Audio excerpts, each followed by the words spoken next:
সাকিব ভাই, আপনি তো দীর্ঘদিন ধরে বলে আসছেন যে আমরা এখন যে কথাগুলো সবচেয়ে বেশি শুনছি, যে সংস্কার, তারপরে আপনার বৈষম্য, ন্যায় বিচার, গণতন্ত্র, এই যে শব্দগুলোর সাথে আমরা এখন এত বেশি পরিচিত, এবং এই শব্দগুলো কিন্তু আপনি গত প্রায় 15-16 বছর ধরে বলে আসছেন এবং একাই সবচেয়ে বেশি বলিষ্ঠ কণ্ঠে বলে আসছেন। এই যে শেষ পর্যন্ত আমাদের ধরেন এক ধরনের সরকারের পতন এবং এই শেখ হাসিনার পতন, 5ই আগস্টের গণ অভ্যুত্থান, এবং এরপরের 3 দিন আমাদের মোটামুটি সরকারবিহীন বাংলাদেশ এবং নতুন বাংলাদেশ, এবং নতুন সরকারের শপথ, অন্তর্বর্তী সরকারের 9 দিন বয়স, এই পুরো পরিস্থিতিটা, গণ অভ্যুত্থান এবং নতুন সরকারের ভবিষ্যৎ মানে কেমন দেখছেন আপনি? আপনার বিচারটা কেমন বা পর্যবেক্ষণটা কেমন, বিশ্লেষণটা কেমন? ধন্যবাদ আপনাকে। যারা এই অনুষ্ঠান দেখছেন সবাইকে সালাম এবং শুভেচ্ছা।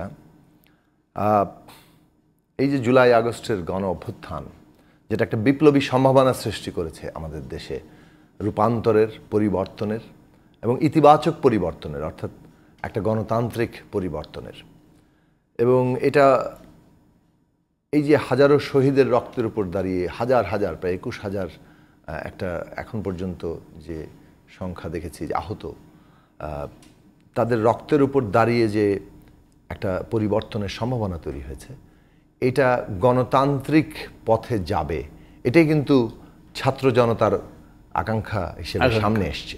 এবং পরিষ্কার করেই তারা বলছেন যে আমরা নতুন একটা রাজনৈতিক বন্দোবস্ত চাই, যেটা গণতান্ত্রিক বন্দোবস্ত। এই শব্দটাই ব্যবহার করছেন। বলছেন তারা রাষ্ট্র, দেশ সংস্কার করতে হবে, সংবিধান সংস্কার মাধ্যমেই সেই কাজটা আমাদেরকে অর্জন করতে হবে, এবং সেই দেশটা কীরকম হবে সেটাও মোটামুটিভাবে বৈষম্যহীন, স্বাধীন, এই প্রশ্নগুলো সামনে এসছে। এবং ওই দিক থেকে আমি দেখি যে 1971 সালে যে রক্তের উপর দাঁড়িয়ে, আমাদের লক্ষ শহীদের উপর দাঁড়িয়ে যে এই রাষ্ট্রপত্তন হয়েছে, সেখানেও কিন্তু প্রতিশ্রুতি ছিল সকল নাগরিকের জন্য সুযোগের সমতা, মানবিক মর্যাদা এবং সামাজিক ন্যায় বিচার। সেটারই কিন্তু ধারাবাহিকতা এই আন্দোলনের মধ্যে আমরা দেখতে পাচ্ছি, যে বৈষম্যহীনতা, স্বাধীনতা, মর্যাদার প্রশ্ন, এই প্রশ্নগুলো এসছে। এবং এইটা আমি বলবো যে একটা কোটা সংস্কার আন্দোলন কিভাবে একটা গণ অভ্যুত্থানে পরিণত হলো, একটা ফ্যাসিস্ট সরকারের পতনের আন্দোলনে পরিণত হলো। জমিনটা কিন্তু আগেই মানে অনেক দিন ধরে তৈরি হয়েছে, যে এই সরকার একটা ফ্যাসিস্ট সরকার, যখন তারা বাংলাদেশে নির্বাচন ব্যবস্থার যে গ্রহণযোগ্য পথটা ছিল, মানে মোটামুটি একটা কনসেনসাস তৈরি হয়েছিল তত্ত্বাবধায়ক ব্যবস্থার মাধ্যমে, ওটা একতরফাভাবে বাতিল করে দিল। ওটা নিয়ে আগেও সমস্যা তৈরি হয়েছে, কিন্তু বাতিল তো তার সমাধান ছিল না। তাহলে সেই যে বাতিল করে দিল এবং সেটার জন্য কোর্টকে যেভাবে ব্যবহার করা হয়েছে, সেই পুরো বিষয়টাই বাংলাদেশে নতুন যে একটা একদলীয় ফ্যাসিস্ট স্বৈরাচারী শাসন এবং কর্তৃত্ববাদী শাসন, এবং সেই কর্তৃত্ববাদ হচ্ছে নির্বাচনী কর্তৃত্ববাদ, যেখানে মানুষ ভোট দিতে পারবে না, কিন্তু ওরা একটা নির্বাচনে তামাশা করবেন। 14, 18, 24 এগুলো আমরা দেখেছি। এবং এইগুলোর বিরুদ্ধে সংগ্রামের মধ্য দিয়ে কিন্তু জমিনটা তৈরি হয়েছে, লড়াই হয়েছে। এবং সেই লড়াইয়ের ক্ষেত্রে দুটো দিক ছিল, একটা হচ্ছে সরকার বিরোধিতা, কিন্তু আরেকটা হচ্ছে একই সাথে সমাধানের প্রশ্ন। সরকার তো গেল, সরকার যাওয়ার পরে বাংলাদেশে কি আবারও ফ্যাসিবাদী থাকবে, এই স্বৈরাচারী থাকবে, নাকি ভিন্ন আমরা একটা গণতান্ত্রিক ব্যবস্থায় পৌঁছাতে পারবো, যেখানে সত্যিকার অর্থে মানুষের অধিকার থাকবে। ওই আলোচনাটা আমরা যতটা সম্ভব সামর্থ্য আমাদের ছিল আমরা তোলার চেষ্টা করেছি। এবং বলতে পারেন যে দীর্ঘ সংগ্রামের মধ্যে দিয়ে বিগত এই 7ই জানুয়ারির তামাশার নির্বাচনের আগে এ পর্যন্ত গত কয়েক বছরে এই সংগ্রামটা অনেক শক্তি অর্জন করেছিল। আপনি দেখবেন যে রাজনৈতিক সংস্কারের প্রশ্ন, রাষ্ট্র সংবিধানের সংস্কারের প্রশ্ন, ক্ষমতার ভারসাম্য, জবাবদিহিতার নতুন ব্যবস্থা বিদ্যমান বন্দোবস্তের বদলে, এটা কিন্তু মুখ্য রাজনৈতিক প্রশ্ন হয়ে উঠেছিল এমনকি রাজনৈতিক দলগুলোর মধ্যে। এবং বড় রাজনৈতিক দল হিসেবে বিএনপি সহ কিন্তু একটা সংস্কারের অঙ্গীকারের মধ্যে তারা আসতে শেষ পর্যন্ত অনেকটা বাধ্য হয়ে আপনাদের সাথে, হ্যাঁ, একটা জায়গায় এসছে। এবং এটা একটা বাস্তবতার স্বীকৃতি যে এটা ছাড়া আর বাংলাদেশটা এগোবে না। এখন কিভাবে এই আন্দোলনটা, আমরা দেখেছি যে সরকার প্রচণ্ড একটা ভয়ের রাজত্ব, ত্রাসের রাজত্ব কায়েম করে আন্দোলনগুলোকে নস্যাৎ করে দিচ্ছিল। নিজেরা সহিংসতা তৈরি করে এজেন্ট দিয়ে নানানভাবে, তারপরে সেই সহিংসতার দায় আন্দোলনকারীদের উপর চাপিয়ে একটা ভয়ঙ্কর ক্র্যাকডাউনকে তারা জায়েজ করেছে। এগুলো আন্দোলনের ক্ষেত্রে দেখেছে এবং ছাত্ররা কিন্তু এগুলো দিনের পর দিন দেখছে। এই যে জায়গাটা তারা করেছেন, তারপরে ধরুন যে জনগণের মধ্যে যে একটা ঐক্য, বৃহত্তর ঐক্য হতে হয়, একটা আবেগীয় বন্ধন, সেটা এই ভয়ের রাজত্বের কারণে তৈরি হয়ে হচ্ছিল না। আমি বহু জায়গায় বহু সাধারণ মানুষকে, শিক্ষার্থী থেকে শুরু করে আমাদের প্রতিদিনকার মেহনতকারী মানুষ, তারা যে যে পেশায় থাকুক না কেন। আমি যেহেতু মোটামুটি একাই চলাফেরা করি, রাস্তায় হেঁটে কিংবা রিক্সায়, বাসে, যে কোনো গাড়িতেও চড়ি, মানে বিভিন্নভাবে আমার চলাফেরা আছে, মানুষ আমাকে সহজেই রিচ করতে পারে। এবং তারা কিন্তু বলেছে যে ভাই আমরা কবে নামবো, আমরা কবে নামবো। এই নামার তাগিদটা মানুষের মধ্যে আমরা দেখেছিলাম। কিন্তু এই যে ভয়ের রাজত্ব, ত্রাসের রাজত্ব, এটা ওই নামতে একটা যে আবেগীয় বন্ধনটা তৈরি হয়, সেটা তৈরি করতেই তারা হয়তো সরকার এমনভাবে বাধা দিয়েছে যে তারা কিছুটা সাময়িকভাবে সফল হয়েছিল যে জনগণকে আন্দোলন থেকে দাবিয়ে দেওয়ার জন্য। এইবারের আন্দোলনে একটা নতুন ঘটনা ঘটেছে। কোটা সংস্কারের আন্দোলনে আমরা দেখলাম যে 14 তারিখ প্রধানমন্ত্রী নিজে ছাত্রদেরকে, তৎকালীন প্রধানমন্ত্রী মানে অর্থাৎ সাবেক প্রধানমন্ত্রী শেখ হাসিনা, তিনি নিজে ছাত্রদেরকে অপমান করলেন। মুক্তিযোদ্ধাদের নাতিপুতির সাথে তিনি রাজাকারের নাতিপুতির তুলনা করে কার্যত তিনি মুক্তিযোদ্ধাদের নাতিপুতিদের বাইরে যারা আছে, যারাই আন্দোলন করছে, তাদেরকে এক ধরনের রাজাকারের নাতিপুতির সাথে তুলনা করলেন। তিনি পরে বলছেন যে তিনি সেটা বলেন নাই, কিন্তু এই যে কোনো বক্তব্য একটা কনটেক্সটে, একটা প্রেক্ষাপটে পাঠ করে মানুষ, ওই প্রেক্ষাপটে এই বাইরে আর কোনো অর্থ দাঁড়ায় না। আর তাদের মন্ত্রীরা কতভাবে পার্লামেন্ট থেকে শুরু করে বহু জায়গায় এই রাজাকারের বাচ্চা বলে গালি দিয়েছেন, সেটা বহুবার আমরা দেখেছি। এবং যে কোনো আন্দোলনকে ব্র্যান্ডিং করছেন এটা ওই রাজাকার, পাকিস্তানি, জামাত শিবির ইত্যাদি বলে। এই ব্র্যান্ডিংয়ের বিরুদ্ধে যে ছাত্র সমাজ, সে কারণে তারা ব্যঙ্গাত্মকভাবে জবাব দিয়েছে, তুমি কে, আমি কে, রাজাকার রাজাকার, এবং কে বলেছে সরকার সরকার। তো স্লোগানকেও তারা অর্ধেক করে এই রাজাকার বলে নিজেদের বলছে বলে গালাগালি শুরু করলো। এবং আমরা দেখলাম পরের দিন 15 তারিখে ওবায়দুল কাদের সাহেবের নির্দেশে ছাত্রলীগ ঝাঁপিয়ে পড়ল। শত শত ছাত্রছাত্রীকে কেবল ঢাকা বিশ্ববিদ্যালয়ে আহত করা হয়েছে। তারা যখন ঢাকা মেডিকেল কলেজে চিকিৎসা নিতে গেছেন, সেইখানে ছাত্রলীগ হামলা করে, মানে আহতদের উপরে, হাসপাতালের ভেতরে হামলা করেছে। এবং এইটা তার ধারাবাহিক চাল। আমি নিজে ব্যক্তিগতভাবে 19 তারিখে আমাকে যখন পুলিশ আক্রমণ করলো আমাদের নেতাবৃন্দকে, আমিও আহত হয়েছিলাম। আমি হাসপাতালে চিকিৎসা নিতে গিয়েছিলাম, সেখানে ছাত্রলীগ যুবলীগ পাঠিয়ে আমাকে ব্যাপকভাবে তারা হামলা করেছে, মেরেছে এবং নানা দিক থেকে।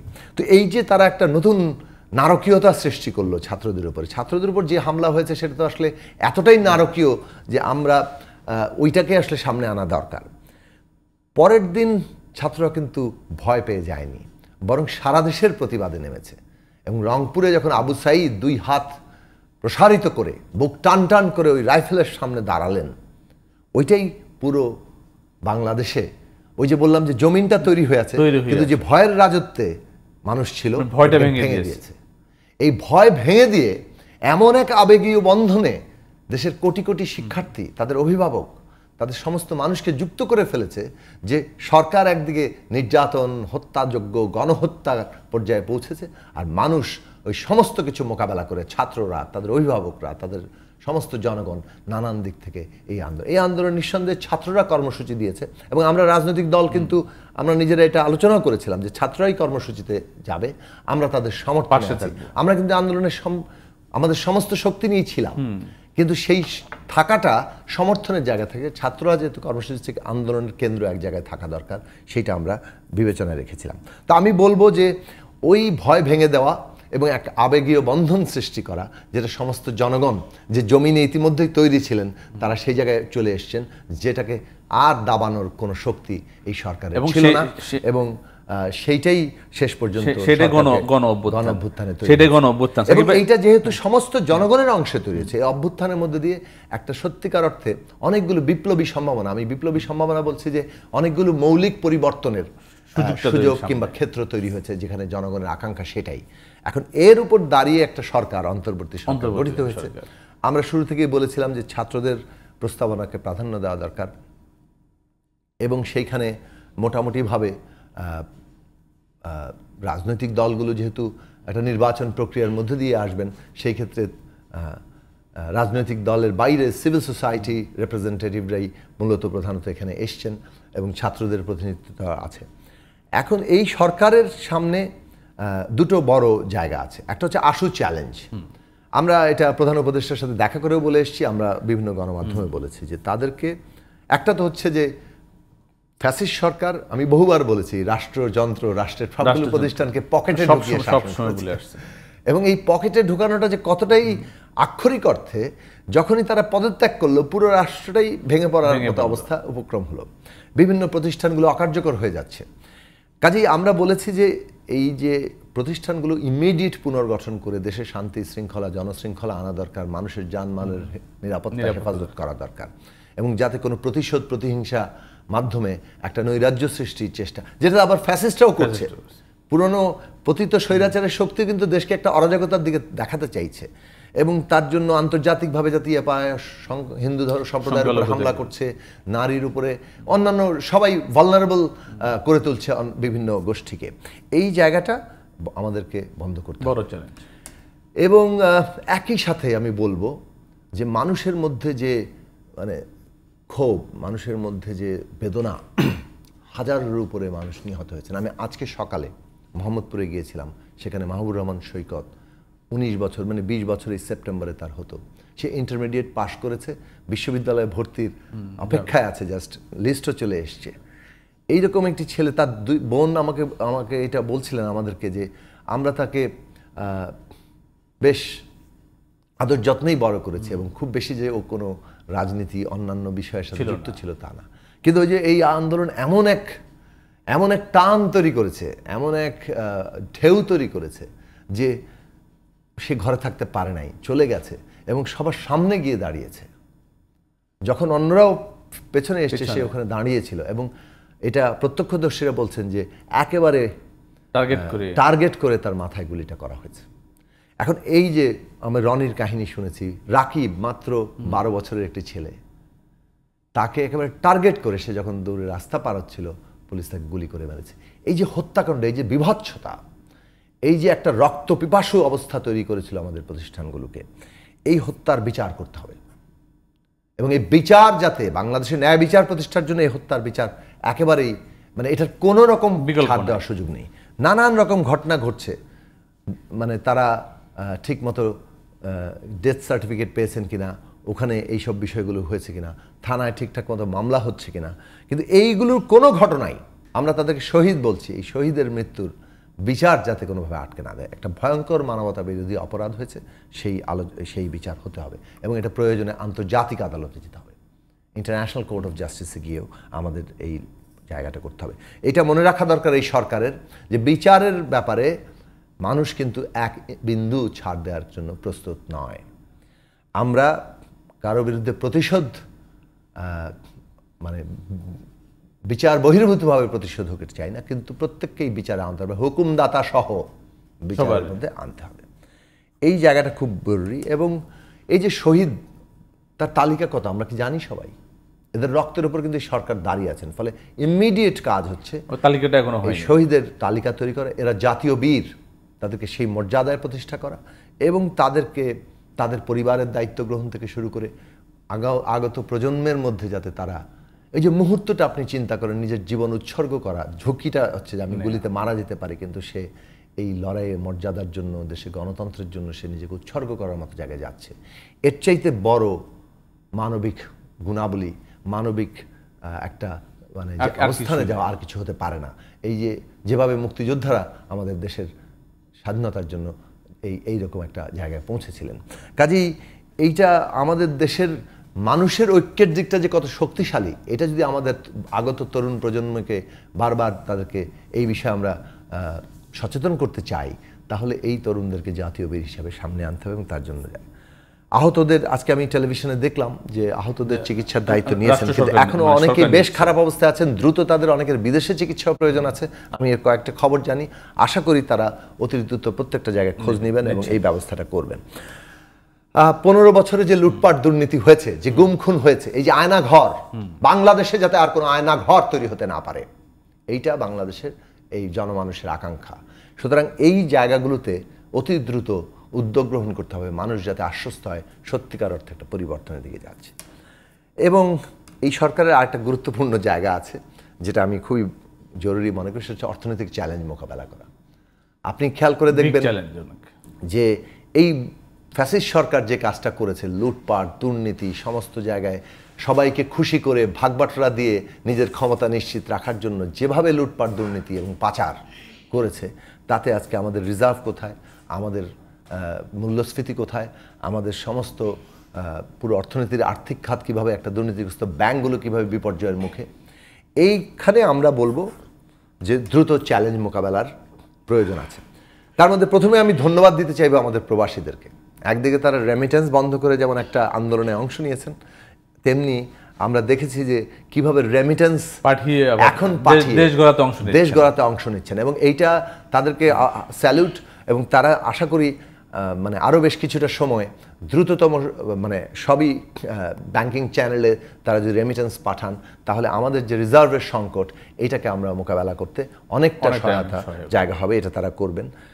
এবং দ্বিতীয়ত হচ্ছে যে আমাদের উৎপাদন ক্ষেত্রগুলো, রপ্তানি খাত সহ আমাদের উৎপাদন ক্ষেত্রগুলো যদি কোনোভাবে ক্ষতিগ্রস্ত না হয়, কারখানার উৎপাদন, তার নিরাপত্তা, শিপমেন্ট, এই যে বন্দরে দ্রুত কিভাবে এই ব্যবস্থাগুলো করা যায়, যত ধরনের বাধা আমলাতান্ত্রিক আছে, নানা ধরনের স্যাবোটাজ আছে, সেগুলোকে যাতে খুবই গুরুত্বের সাথে নিয়ে শেষ করা দরকার। এবং সবচেয়ে বড় ব্যাপার হচ্ছে দ্রব্যমূল্য যে জায়গায় উঠেছে, মানুষের আয় আর ব্যয়ের কিন্তু ভয়ানক টানাপানা, বিশেষত শ্রমিক, কৃষক, শ্রমজীবী মেহনতি মানুষ। সেই ক্ষেত্রে তাদের কতগুলো উদ্যোগের জায়গা নিতে হবে। কৃষকরা যাতে ফসলের দাম ঠিকমতো পায়, ইউনিয়ন পর্যায়ে ক্রয়, এবং শ্রমিকদের মজুরি কিভাবে এই পরিস্থিতির সাথে অ্যাডজাস্ট করবে, সেই বিষয়ে উদ্যোগ। এই বিষয়গুলো নিয়ে আমাদের এই সরকারকে ইমিডিয়েট কতগুলো ভাবনার জায়গায় যাওয়া দরকার আমি মনে করি। বাংলাদেশে ইনভেস্টমেন্ট দরকার, এবং যতদিন তাদের টেনিয়র থাকবে, অর্থাৎ নির্বাচনের আগ পর্যন্ত, এই সময়কালটা যাতে আমাদের বিনিয়োগ বাড়ে, কর্মসংস্থানের জায়গাটাকে আরও বাড়ানো যায় দ্রুত, সেই বিষয়টা চিন্তা করা দরকার। এবং আমরা ছাত্র সমাজের দিক থেকে একটা জিনিস খুব পরিষ্কারভাবে বোঝা যাচ্ছে, এই আন্দোলন কর্মসংস্থানের প্রশ্ন নিয়ে শুরু হয়েছিল।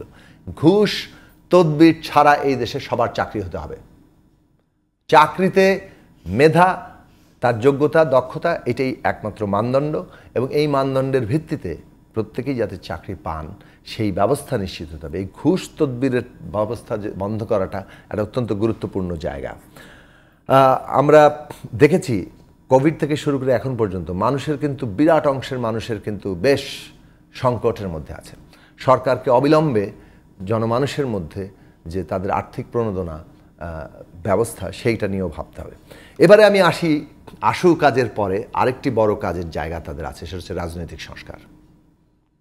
এই সংস্কারের আগে শুনতে চাচ্ছি যে আপনি বলছিলেন যে সরকারের এই সময়কালের মধ্যে দিয়ে এই সবগুলা কাজ করতে হবে, আপনার অনেকগুলো পয়েন্ট নিয়ে আসছেন, হিসেবে করতে হবে। তারা হয়তো শুরু করবেন, সবই তাদের শেষ করতে কিন্তু এই সময়কালটা কতদিন? এই সময়কালটার একটা টাইম ফ্রেম থাকা উচিত কিনা?